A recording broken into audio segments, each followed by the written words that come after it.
अध्यक्ष ಹಿಂದೂ ಭೂಮಿ ಸುಗಂ ವರ್ಧಿತೋಹಂ ಮಂಗಲೆ। कर्नाटक की राजनीति में इन दिनों चंद लाइनों ने भूकंप ला दिया है। ऐसा भूकंप जिसकी कांग्रेसी कभी कल्पना भी नहीं कर सकते थे। और भूकंप लाने की वजह बना आरएसएस, क्योंकि कांग्रेस की नसों में दौड़ती आरएसएस के खिलाफ नफरत ने एक बार फिर पार्टी को अपनी ही आग में झोंक दिया।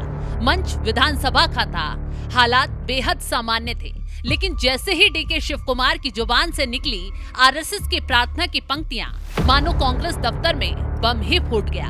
नमस्ते सदा वत्सले मातृभूमि अध्यक्ष ಹಿಂದೂ ಭೂಮಿ ಸುಗಂ ವರ್ಧಿತೋಹಂ ಮಂಗಲೆ। सोचिए, कांग्रेस का कद्दावर नेता, डिप्टी सीएम, पार्टी प्रदेश अध्यक्ष और अचानक आरएसएस की तारीफ, ये वो जुर्म है जिसकी कांग्रेस में मानो कोई माफी ही नहीं है। बस फिर क्या था? वो हुआ जिसकी शायद डीके शिव कुमार ने आरएसएस की प्रार्थना की इन पंक्तियों को पढ़ने से पहले उम्मीद नहीं की होगी। सिद्धरमैया खेमे ने इसे मौका बना लिया और डीके को घेरने का मोर्चा ही खोल दिया। विधायक से लेकर मंत्री तक सबने आवाज उठाई, डीके माफी मांगो, हाईकमान एक्शन लो, पद से हटा दो। कांग्रेसियों में आरएसएस की प्रार्थना सुनकर मचे बवाल के बाद सवाल उठने लगे कि आखिर डीके ने ऐसा कौन सा अपराध किया जिसकी कांग्रेस में माफी नहीं है, जिसका नाम सुनकर कांग्रेसी इतने आग बबूला हो रहे हैं। सवाल उठता है, क्या कांग्रेस में आरएसएस का नाम लेना कोई गुनाह है? क्या संघ की एक प्रार्थना ने कर्नाटक की राजनीति में ऐसा भूचाल ला दिया कि पार्टी के दिग्गज नेता की कुर्सी खतरे में आ गई? ये कोई साधारण खबर नहीं है, कहानी उस नफरत की है जो कांग्रेस के डीएनए में पहले से है। वो नफरत जो संघ के खिलाफ है, और अगर कोई पार्टी नेता गलती से भी इस लक्ष्मण रेखा को पार कर दे तो उसे पार्टी की अदालत में घसीट दिया जाता है, सजा दी जाती है। कुछ ऐसा ही हुआ कर्नाटक के बाहुबली डीके शिव कुमार के साथ।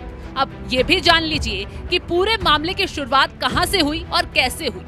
कैसे डीके के लिए आरएसएस की चंद लाइनें गले की फांस बन गई। दरअसल ये सब शुरू होता है कर्नाटक विधानसभा में, जहां डीके शिव कुमार, जो अपनी राजनीतिक चतुराई और आक्रामक तेवरों के लिए जाने जाते हैं, एक पल के लिए अपनी सतर्कता भूल गए। हंसते हुए मुस्कुराते हुए उन्होंने आरएसएस की प्रार्थना की 2 पंक्तियां गा दी। हालांकि वो बीजेपी को घेर रहे थे, उन्हें लगा ये एक सामान्य बात है, लेकिन उन्हें नहीं पता था कि उन्होंने कांग्रेस की रेड लाइन को ही पार कर दिया। ये वो पल था जब डीके शिव कुमार ने अनजाने में ही सही, लेकिन कांग्रेस के उस शत्रु का नाम ले लिया जिससे कांग्रेस दशकों से नफरत करती आई है। नमस्ते सदा वत्सले मातृभूमि अध्यक्ष ಹಿಂದೂ ಭೂಮಿ ಸುಗಂ ವರ್ಧಿತೋಹಂ ಮಂಗಲೆ। फिर वो हुआ जो किसी फिल्मी ड्रामे से कम नहीं था। जैसे ही डीके शिव कुमार की जुबान से आरएसएस का नाम निकला, चंद लाइनें गाई गईं, कांग्रेस के भीतर खलबली ही मच गई। पार्टी में एक ऐसा गुट है जो हर मौके की तलाश में रहता है कि कैसे डीके शिव कुमार को घेरकर उनकी राजनीतिक ताकत को कम किया जाए। इस घटना ने उन्हें एक सुनहरा मौका दे दिया। अचानक कई विधायक उनके खिलाफ खड़े हो गए। मांग भी उठने लगी कि डीके शिव कुमार माफी मांगो। कुछ ने तो उन्हें पद से हटाने की ही मांग कर डाली। लेकिन दिल्ली तक ये मामला इतना हाई प्रोफाइल हो गया, डीके शिव कुमार के बयान ने मानो गांधी परिवार की जमीन ही हिला दी। जिस तरीके से कांग्रेसियों का ही बवाल शुरू हुआ, उससे साफ दिख रहा था ये सिर्फ प्रार्थना मामला नहीं, बल्कि डीके शिव कुमार को कमजोर करने की एक सोची समझी साजिश थी। क्योंकि सिद्धरमैया और डीके शिव कुमार के बीच एक सत्ता संघर्ष कोई नई बात नहीं है। दोनों के बीच मुख्यमंत्री पद को लेकर हमेशा से खींचतान चलती आ रही है। इस घटना ने सिद्धरमैया कैंप को एक ऐसा हथियार दे दिया जिससे वे डीके शिव कुमार पर वार कर सके। पीडब्ल्यूडी मंत्री सतीश जरकीहोली ने सिद्धरमैया के करीबी माने जाते हैं, सीधा डीके शिव कुमार पर निशाना साधा। उन्होंने कहा हाईकमान और सीएम सिद्धरमैया के ऊपर हैं, वो डीके शिव कुमार पर इस हरकत के लिए क्या एक्शन लेते हैं। सिर्फ सतीश ही नहीं, एमएलसी बीके हरिप्रसाद ने भी डीके के खिलाफ आवाज बुलंद की और छूटते ही कहा डीके शिव कुमार को इसके लिए माफी मांगनी चाहिए। शिव कुमार पार्टी के प्रदेश अध्यक्ष भी हैं, कम से कम ये स्पष्ट तो होना चाहिए कि उन्होंने पार्टी के नेता के तौर पर नहीं बल्कि निजी तौर पर ये प्रार्थना पढ़ी है। डीके शिव कुमार को कांग्रेसियों के जरिए इस कदर चारों तरफ से घेरा गया जैसे मानो आरएसएस का नाम लेना उनके लिए कोई अपराध हो गया हो। खैर, आखिर में डीके शिव कुमार को कांग्रेसियों की तानाशाही के आगे घुटने टेकने ही पड़ गए और माफी भी मांगनी पड़ गई, क्योंकि जाहिर सी बात है, पार्टी में रहना है तो आलाकमान के खिलाफ खड़े नहीं हो सकते। ठीक वैसे ही जैसे तालाब में रहकर मगरमच्छ से दुश्मनी नहीं करनी चाहिए। डीके शिव कुमार तुरंत झुके और माफी मांगी, कह दिया, मैंने बस टिप्पणी की और बीजेपी की टांग खींचने की कोशिश की। मेरे कुछ दोस्त राजनीतिक छलांग लगा रहे हैं, उसका दुरुपयोग करने और जनता में भ्रम पैदा करने की कोशिश कर रहे हैं। मैं उनकी भावनाओं को ठेस नहीं पहुंचाना चाहता। अगर किसी को ठेस पहुंची है तो मुझे उनके लिए दुख है। मैं उन सभी से माफी मांगता हूं। मैं जनजात कांग्रेसी हूं, मैं कांग्रेसी ही मरूंगा। खैर, अब डीके बीजेपी को घेर रहे थे या कांग्रेसियों की दुखती नस पर हाथ रख रहे थे, ये तो कांग्रेसियों की बौखलाहट ने साफ कर दिया है। लेकिन अब डीके की माफी को आलाकमान एक्सेप्ट करता है या नहीं, या आने वाले वक्त में डीके के साथ क्या होगा, ये देखने वाली बात होगी। फिलहाल इस खबर पर आप कमेंट बॉक्स में अपनी राय जरूर बताएं। I am a born congressman. My blood, my life, everything is there.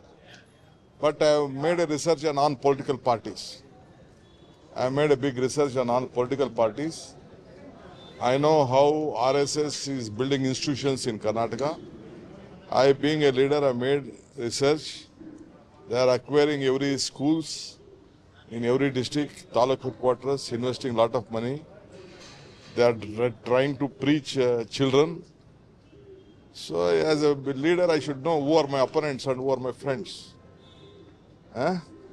So I just try to know about the RSS, the history of RSS. I know them. Politically, we have a lot of differences. That is a different issue. But BJP also should know that I have gone very deep to them. So questions are being asked whether you're indirectly hinting. No, direct indicating, no joining hands, nothing. I am a congressman. I will lead the Congress by pillar, by birth, by life. I am a born congressman. My blood, my life, everything is there. But I have made a research on non-political parties. I have made a big research on non-political parties.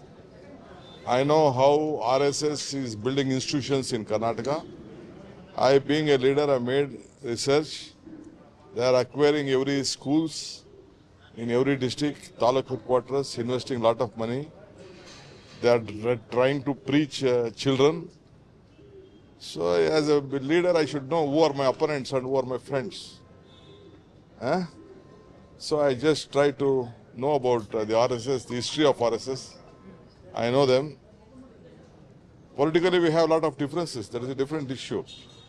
But BJP also should know that I have gone very deep to them. So questions are being asked whether you're indirectly hinting. No, direct indicating, no joining hands, nothing. I am a congressman. I will lead the Congress by pillar, by birth, by life.